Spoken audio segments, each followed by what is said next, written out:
पूरे साल में कुछ ऐसे समय आते हैं जब ब्रह्मांड का दरवाज़ा खुला रहता है, जब माँ आदि शक्ति की एनर्जी धरती पर सबसे ज़्यादा एक्टिव होती है। जब एक साधारण इंसान भी अगर सही तरीके से साधना करे तो उसे वो रिजल्ट्स मिलते हैं जो लोगों को महीनों या सालों तक नहीं मिलते। वो समय है नवरात्रि। 9 रातें, 9 देवी, 9 शक्तियाँ। अगर आप इन 9 दिनों में व्रत और पूजा पाठ के साथ देवी की साधना भी करते हैं तो उसका फल आपको 100 गुना प्राप्त होता है। अब मैं ये नहीं कह रहा कि व्रत करना या पूजा करना गलत है, वो सब सही है, लेकिन वो बेसिक लेवल है, वो मिनिमम है। और इस चैनल पर हम मिनिमम से ऊपर की ही बातें करते हैं। नवरात्रि का असली पावर तभी अनलॉक होता है जब आप उस पूजा के साथ प्रॉपर साधना करते हैं, मंत्र जाप करते हैं, नियम फॉलो करते हैं और अपने आप को इस तरह से प्रिपेयर करते हैं कि माँ की एनर्जी आपके अंदर आकर घर कर सके।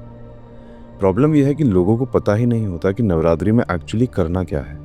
वो बस दुर्गा चालीसा पढ़ लेते हैं, आरती कर लेते हैं, कन्या पूजन कर लेते हैं और सोचते हैं हो गया। नहीं, ये तो सिर्फ दरवाज़ा खोलना हुआ, अभी अंदर तो आप गए ही नहीं। तो आज मैं आपको बताऊंगा कि अंदर कैसे जाना है। एक बार फिर से आप सभी का स्वागत है डायसेक्टिंग कॉन्शियसनेस के नए वीडियो में। यहाँ पर हम सनातन धर्म, मैनिफेस्टेशन और स्पिरिचुअलिटी के बारे में बातें करते हैं। आज हम बात करेंगे नवरात्रि की साधना के बारे में। लोग सोचते हैं नवरात्रि एक फेस्टिवल है, 9 दिनों का एक त्योहार। लेकिन नवरात्रि सिर्फ फेस्टिवल नहीं, ये एक कॉस्मिक इवेंट है। ये वो समय है जब धरती की एनर्जी और ब्रह्मांड की एनर्जी एक स्पेसिफिक अलाइनमेंट में आती है और उस अलाइनमेंट में माँ आदि शक्ति की एनर्जी सबसे कॉन्सेंट्रेटेड फॉर्म में धरती पर अवेलेबल होती है। तो अगर देवी इस धरती पर ही है 9 दिनों तक, तो सोचे कि वो हमारी साधना को कितनी जल्दी देख पाएंगी। साल में 2 नवरात्रियां आती हैं, चैत्र नवरात्रि और शरद नवरात्रि, और 2 गुप्त नवरात्रि भी आती है जिसकी हम कभी और बात करेंगे। अब दोनों नवरात्रियां इक्वली पावरफुल हैं। दोनों में माँ दुर्गा की एनर्जी सबसे क्लोज होती है और दोनों में अगर आप सही साधना करते हो तो रिजल्ट्स गारंटीड हैं। अब आते हैं सबसे इम्पोर्टेंट पार्ट पर। स्टेप बाय स्टेप, दिन बाय दिन आपको करना क्या है। साधना करने से पहले की आपको कुछ तैयारियां करनी है। जैसे नवरात्रि शुरू होने से एक दिन पहले यानी प्रतिपदा के दिन आप अपने घर को और अपने आप को तैयार करें। अपनी घर की सफाई करें, पूजा स्थान की सफाई करें, जो भी टूटा फूटा सामान है उसे घर से निकाल दें, कचरे को घर से बाहर कर दें और घर को फिजिकली और एनर्जेटिकली क्लीन करें। अब जब नवरात्रि आती है तो सबसे पहले दिन आप अपना एक आसन तैयार करें, लाल या पीले रंग का। अब वो आसन सिर्फ आपका है, उस पर कोई और नहीं बैठेगा। माँ दुर्गा का एक सिंपल सा फोटो अपने सामने रख लें। अगर आप किसी और देवी की पूजा करते हैं तो आप उनका भी चित्र रख सकते हैं। एक लाल चंदन की माला तैयार करके रखें, उसे गंगा जल में डिप कर कर शुद्ध कर लें। अब मन में पहले दिन एक संकल्प लें। डिसाइड करें कि मैं ये 9 दिन पूरे डिसिप्लिन के साथ ये साधना करूंगा, एक भी दिन नहीं छोड़ूंगा। रोज का आप एक डेली स्ट्रक्चर फॉलो करें। रोज सुबह ब्रह्म मुहूर्त में आप उठें, नहाएं, येलो या रेड कपड़े पहने और आसन पर आकर बैठें। फिर एक घी का दिया जलाएं और सबसे पहले शुरुआत में आप एक माला गणेश बीज मंत्र की करेंगे। ओम गंग गणपतये नमः। ये हर साधना का रूल है, बिना गणपति के कुछ भी शुरू नहीं होता। फिर आपको एक माला ओम नमः शिवाय की करनी है, क्योंकि माँ दुर्गा शिव की शक्ति है और हमें शिव और शक्ति का बैलेंस बनाना है। अब जब हम साधना करते हैं तो हम 11 माला दुर्गा माँ के बीज मंत्र की कर सकते हैं। आपको इस मंत्र की साधना लाल चंदन की माला पर ही करनी है, उससे आपको इसके बेस्ट रिजल्ट्स प्राप्त होंगे। 11 माला तो आपको मिनिमम करनी ही है। अगर आप ज़्यादा कर सकते हैं तो आप 21 माला कर सकते हैं। 11 माला के बाद एक बार आप दुर्गा चालीसा या सिद्ध कुंजिका स्तोत्रम पढ़ेंगे। दोनों में से आप कुछ भी पढ़ सकते हैं। सिद्ध कुंजिका स्तोत्रम अगर आप पढ़ते हैं तो वो ज़्यादा पावरफुल है, क्योंकि वो ऑलरेडी सिद्ध है और पूरी दुर्गा सप्तशती का फल देता है। अब इससे पहले कि मैं आपको आगे और बताऊं, मैं आपको ये बताना चाहता हूं कि अगर आप अपने जीवन में मैनिफेस्टेशन या स्पिरिचुअलिटी के रास्ते चलकर अपने जीवन की कोई भी दिक्कत सॉल्व करना चाहते हैं या आप अपने लिए एक नया जीवन बनाना चाहते हैं, तो आप मेरे साथ 1-on-1 कंसल्टेशन बुक कर सकते हैं। कंसल्टेशन का लिंक आपको डिस्क्रिप्शन में मिल जाएगा। अब शाम को संध्या काल में अपने सामने एक दिया जलाकर माँ दुर्गा की आरती करें और फिर 5 माला ओम दुम दुर्गाय नमः की करें। इस मंत्र का उच्चारण मैं आपको बता देता हूँ। इस मंत्र का सही उच्चारण है ओम दुम दुर्गाय नमः। अब अगर आप फाइनेंशियल वेलबींग चाहते हैं तो आप दुर्गा अष्टाक्षरी मंत्र भी कर सकते हैं। दुर्गा अष्टाक्षरी मंत्र है ओम ह्रीम दुम दुर्गाय नमः। अब जिस प्रोसेस की हमने ऊपर बात करी, आपको उसे हर दिन फॉलो करना है बिना एक भी दिन छोड़े। नवरात्रि में वैसे तो आप माँ दुर्गा का कोई भी मंत्र जाप कर सकते हैं, नवार्ण मंत्र जाप कर सकते हैं, दुर्गा गायत्री मंत्र भी जाप कर सकते हैं, लेकिन दुर्गा माँ का बीज मंत्र इस समय सबसे अच्छे फल देता है। ये सबसे कॉन्सेंट्रेटेड फॉर्म है माँ की एनर्जी का, और बिगिनर्स के लिए ये सबसे सेफ और इफेक्टिव है। इसके अलावा भी एक बहुत पोटेंट मंत्र है जिसे हम नवार्ण मंत्र कहते हैं। नवार्ण मंत्र है ऐंग रिंग क्लीम चामुंडाय विच्चे। अब आप देखेंगे कि मैंने कहा है ऐंग रिंग और क्लीम। तो अगर आप मटेरियल बेनिफिट्स पाना चाहते हैं तो आप ऐंग रिंग क्लीम कहेंगे, और अगर आप स्पिरिचुअल एडवांसमेंट या स्पिरिचुअल बेनिफिट्स चाहते हैं तो आप एम रिम क्लीम कहेंगे। ये बहुत पावरफुल मंत्र है, लेकिन ये थोड़ा एडवांस्ड है।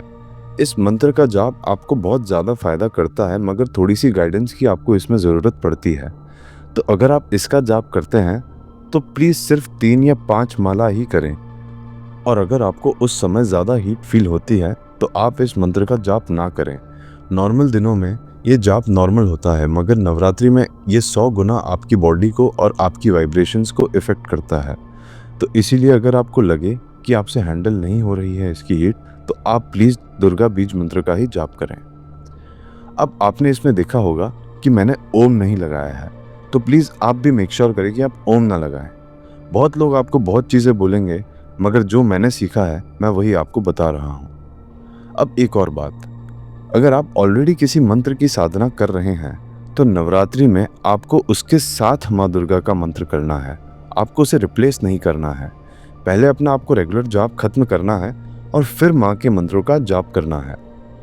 अब कुछ नियम हैं जो आपको स्ट्रिक्टली फॉलो करने पड़ेंगे, नहीं तो आपका संकल्प टूटेगा और इससे अच्छा होगा कि आप संकल्प ना लें।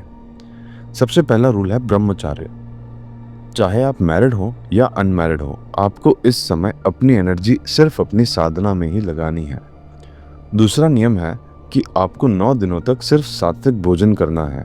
आपको नॉनवेज नहीं खाना है, आपको अनियन गार्लिक नहीं खाना है, जंक फूड नहीं खाना है। सिर्फ शुद्ध सात्विक भोजन आपको खाना है।